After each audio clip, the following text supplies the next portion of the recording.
So, Jeff, first question here. I just got to make it real easy. You probably answered this one. How long have you lived in Pennsylvania? 23 years. Graduated college in 93, so do the math on that one. You didn't have to date yourself. That's all right. And how many years have you been working behind the canvas as a professional artist? I quit my day job exactly 20 years ago. My wife was pregnant with our third child, and I went into my review and was like, yeah, I want to paint. So quit 20 years ago and got Cobra, and I haven't looked back. But clearly you've pulled it off. It worked. Yeah, no plan B.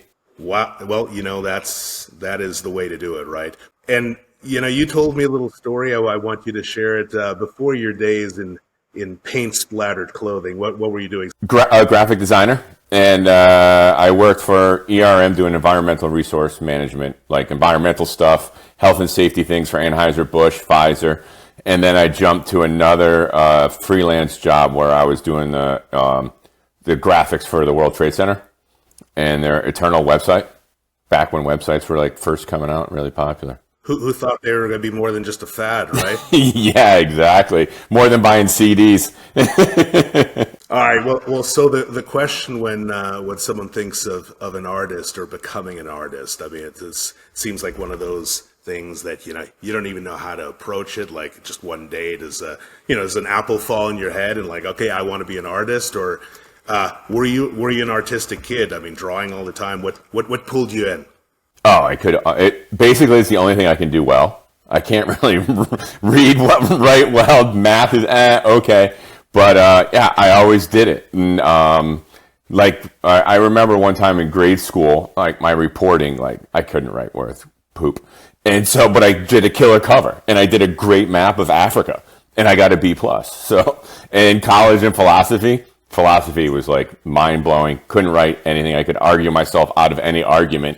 And I'm like, how about I do 5 generic philosophical cartoons, like kind of farsighty? And I did that and ended up passing with another B+, from an F to a B. So art has always got me out of, a jam. Wow, that's not the answer I would have expected. So I think I could survive in prison too by doing tattoos, but I don't want to go there. But art has always been my key to survival. That is amazing. So I mean, it's your superpower and it's your passion, which is all the things we love to hear. So whether it be music, all of the creative arts, music, and certainly painting as you do, and digital design, any particular creative role models in that kind of caught your eye? Damien Hirst, Warhol, from their business acumen, and I look at Sigmar Polk. I'm starting to look at John Singer Sargent for his handling of paint.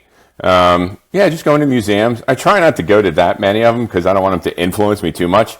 So just like flipping through books and just looking at images and stuff like that. So yeah, a lot of pop artists. It's actually a philosophical statement that you just made, which is you don't want to look at too many artists because it'll influence.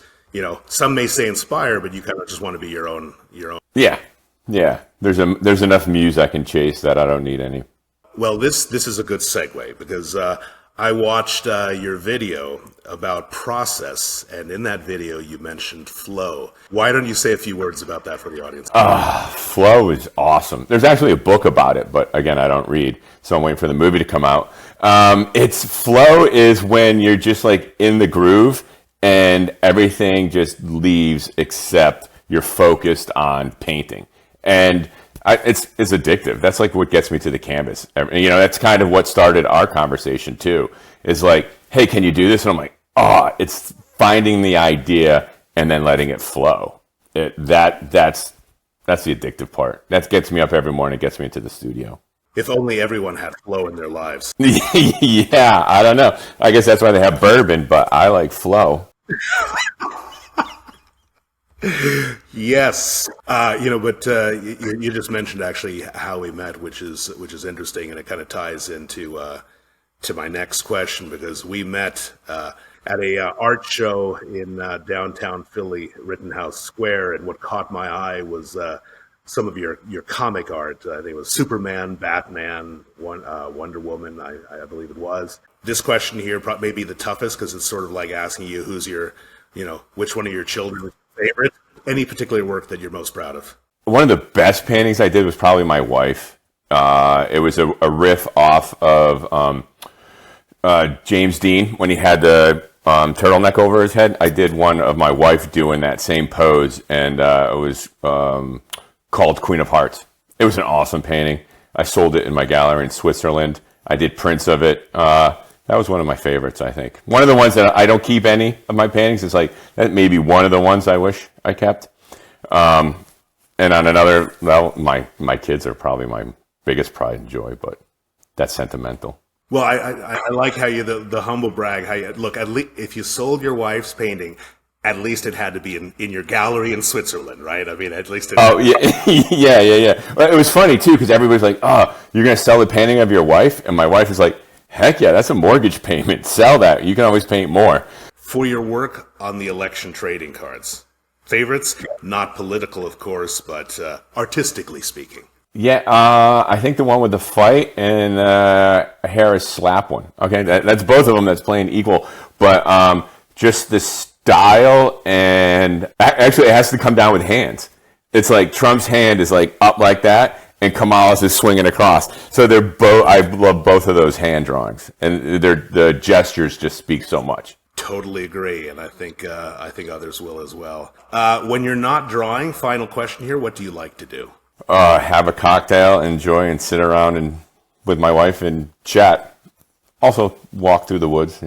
Clear my head. Love the country. I'm over in Chester County, which is a beautiful county, horse country. I don't have any horses, but they say it's horse country. Do you collect anything?